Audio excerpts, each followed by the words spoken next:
अस्सलाम वालेकुम। I am Sheikh Mohammad Ali. इस साल UHS MD कैट में मैंने पूरे पंजाब में फ़र्स्ट पोजीशन हासिल की। कुछ लोग मुझे कह रहे थे कि मैं अपनी स्टोरी शेयर करूं, तो मेरी स्टोरी कुछ इस तरह है कि आज से 7 से 8 साल पहले मेरी आपी ने MD कैट दिया था और वो क्लियर नहीं कर सकी थी। उसने रिपीट किया लेकिन वो फिर भी क्लियर नहीं कर सकी। फिर मेरी दूसरी आपी आई, उसने भी MD कैट दिया, वो नहीं क्लियर हो सका और उसने फिर जब दोबारा MD कैट दिया तब भी क्लियर नहीं हो सका।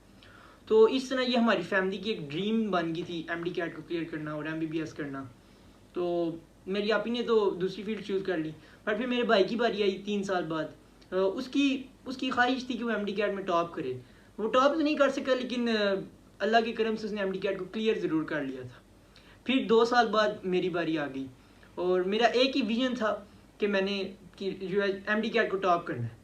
मैंने फर्स्ट ईयर और सेकंड ईयर में जब भी नमाज़ पढ़ी मैंने अल्लाह से दुआ मांगी कि अल्लाह मुझे इस काबिल बना के मैं किंग एडवर्ड का रोल नंबर 1 बन सकूँ। आखिरकार वो टाइम आ गया कि जब मैंने MD कैट की तैयारी करनी थी। मुझे बहुत से मसले मसाइल अंदर आए थे। अल्हम्दुलिल्लाह अल्लाह ताला ने मुझे पावर दी कि मैं उनको फेस करूं और उनसे अच्छे तरीके से उनको ओवरकम करूं। सबसे पहले जो मुझे मसला फेस करना पड़ा था वो था ट्रांसपोर्ट का मसला। उसमें यह था कि मुझे ज़्यादा बाइक चलाने की आदत नहीं थी और मैं बस में कॉलेज जाया करता था, लेकिन बच्चे कम होने की वजह से उन्होंने बस की फैसिलिटी नहीं दी, जिसकी वजह से मुझे बाइक पे जाना पड़ा। इसमें हुआ ये कि एक दिन कॉलेज से वापस आते वक्त मेरा एक्सीडेंट हो गया, तो काफ़ी सीवियर एक्सीडेंट था।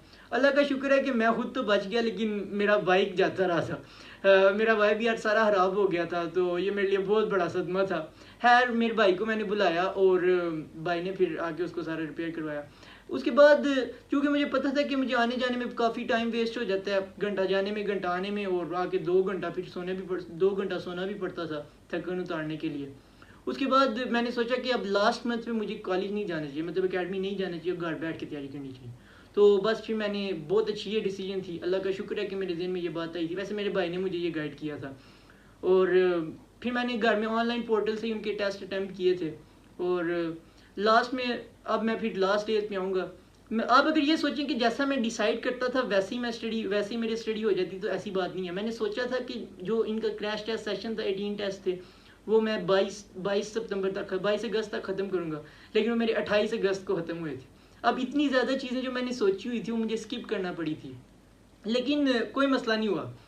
वो सारा मेरे लिए फ्रूटफुल था क्योंकि मैंने अच्छे तरीके से उनकी तैयारी कर ली है। मैंने कुछ FLPs किए। अब बच्चे सोचते हैं कि मैंने बहुत से FLPs किए होंगे, ऐसी बात नहीं है।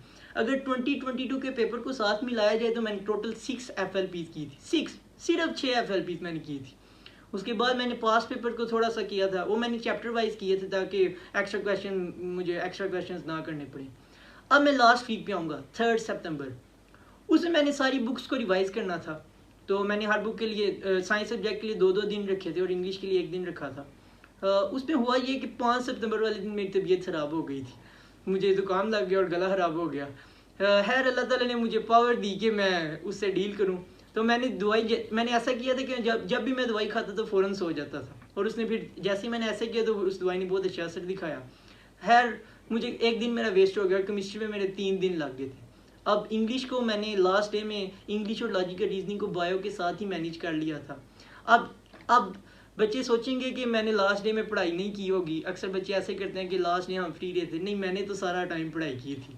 लास्ट डे को मैं सोया भी रात को 1:30 बजे था, क्योंकि मुझे तो नींद ही नहीं आ रही थी, एक्साइटमेंट इतनी ज़्यादा थी। अब रात को 1:30 बजे मैं सो गया और सुबह फिर मुझे आपी ने मेरी जगाया, 4 बजे उसने मुझे जगाया। मैंने फिर तहज्जुद की नमाज़ पढ़ी और मैंने अपनी एक स्मार्ट शीट बनाई हुई थी, उसको मैंने देखा, तो उसमें शॉर्टकट्स थे फाइनल डे की रिवीजन के लिए। और फिर मैं तैयार हुआ, फजर की नमाज़ पढ़ी, उसके बाद तैयार हुआ, घर वालों से मिला, और जाते वक्त मैं जब अपनी मामा से मिला तो मामा की आंखों में खुशी के आंसू थे। उन्होंने मुझे कहा कि इंशाल्लाह बेटा अल्लाह आपकी मदद करेगा। वो मोमेंट मैं कभी भूल नहीं सकता। मैं अपने पापा से जब मिला तो मैंने पूरे यकीन के साथ उन्हें बोला कि पापा जी आज मैं डॉक्टर बन के आऊँगा।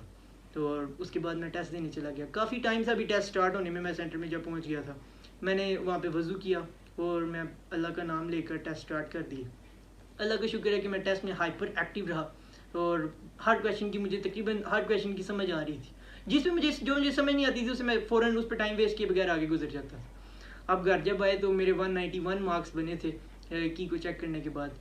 तो जब मैंने अपने टीचर्स को दिखाया तो उन्होंने कहा कि आपके 3-4 नंबर और बढ़ते हैं। बहरहाल अल्लाह का शुक्र है कि जब रिज़ल्ट आया तो मेरे 193 मार्क्स हो गए थे। अब इसमें मैं एक बात करना चाहूँगा कि बच्चे कहते हैं कि क्या मोटिवेशन थी आपकी। मोटिवेशन देखें, ये मैं पहले भी स्टूडेंट से जब एड्रेस कर रहा था उनको, तो मैंने ये बात उनके साथ की है कि मोटिवेशन एक शॉर्ट लिव चीज़ है।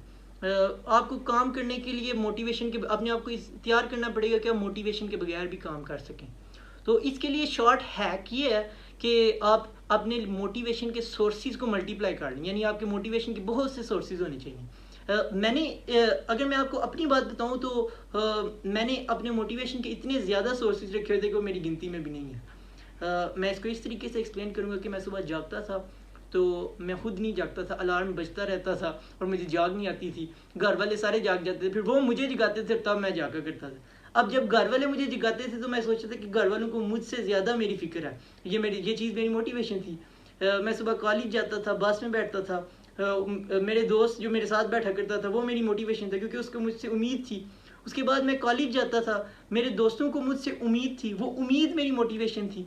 जब सर लेक्चर देने आते थे वो आके क्लास में स्माइल करते थे, वो मेरी तरफ देखते थे और अपना लेक्चर देते थे। जब तो मुझे ऐसा फील होता था कि सर को भी उम्मीद है कि मैं कुछ करूँगा।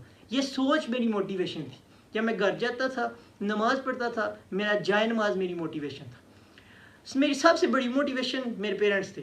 मेरी माँ, जब भी मैं उनसे बात करता था वो मुझे कोई ना कोई अच्छी बात बताती थी और मुझे पता चलता था कि मेरी मामा को मेरी कितनी फ़िक्र है। ये फ़िक्र मेरी मोटिवेशन थी। लास्ट में मैं अपने पापा के बारे में बात करूँगा। मेरे पापा की 55 ईयर एज है और वो सुबह से लेके फजर के टाइम से लेके इशा तक काम करते हैं। उनकी टांगों में भी दर्द है, लेकिन आप हैरान होंगे कि जब रात को वो इशा के टाइम घर आते थे, मैं जब उनके गले मिलता था, उन्हें प्यार करता था, वो भी मुझे प्यार करते थे। और आपको पता है वो मुझसे क्या क्वेश्चन करते थे? वो मुझसे क्वेश्चन करते थे कि बेटा क्या आप थके तो नहीं हुए? सारा दिन वो काम कर रहे हैं, मैं तो बैठ के पढ़ रहा हूँ, वो मुझसे ये क्वेश्चन करते थे आप थके तो नहीं हुए? क्या इससे ज़्यादा कोई चीज़ आपको मोटिवेशन के लिए चाहिए? मेरा नहीं ख्याल कि मोटिवेशन के लिए किसी और चीज़ की ज़रूरत है। ऐसे ही आप लोग भी अपनी मोटिवेशन के लिए मुख्तलिफ चीज़ें इन्वेंट करें, इंशाल्लाह सब काम बहुत आसान हो जाएंगे। That was all about my story. Thank you so much.